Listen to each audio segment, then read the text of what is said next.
Mahakal one के 84 महादेव के अंतर्गत आज कथा आती है मतंगेश्वर महादेव की। द्वापर युग में एक ब्राह्मण थे सुगति। उनके यहाँ मतंग नामक पुत्र का जन्म हुआ। बालक अवस्था में मतंग क्रूर स्वभाव का हुआ।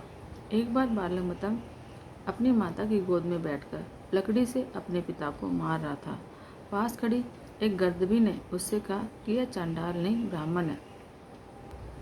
गर्दभी के वचन सुनकर बालक ने उससे कहा कि मुझे बताओ कि मैं चंडाल कैसे हुआ।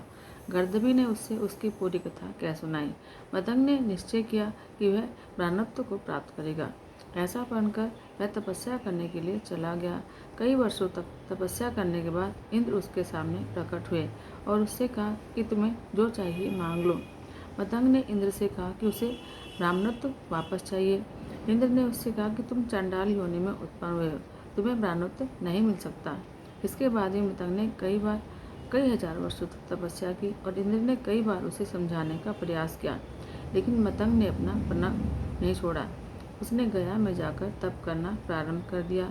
एक बार फिर इंद्र उसे समझाने के लिए आए तो उसने इंद्र से कहा कि मुझे ब्राह्मणत्व कैसे प्राप्त होगा, मुझे बताओ। इंद्र ने कहा कि अवंतिका नगरी के महाकाल वन में सिद्धेश्वर महादेव के पूर्व में एक शिवलिंग है, तुम उसका पूजन करो और दर्शन करो और आराधन करो।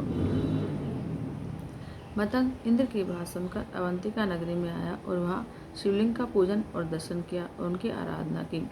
मतंग के पूजन से महादेव ने प्रसन्न होकर उसे दर्शन दिए और मतंग ब्रह्मलोक को प्राप्त हुआ। मतंग के पूजन के कारण शिवलिंग मतंगेश्वर महादेव के नाम से विख्यात हुआ।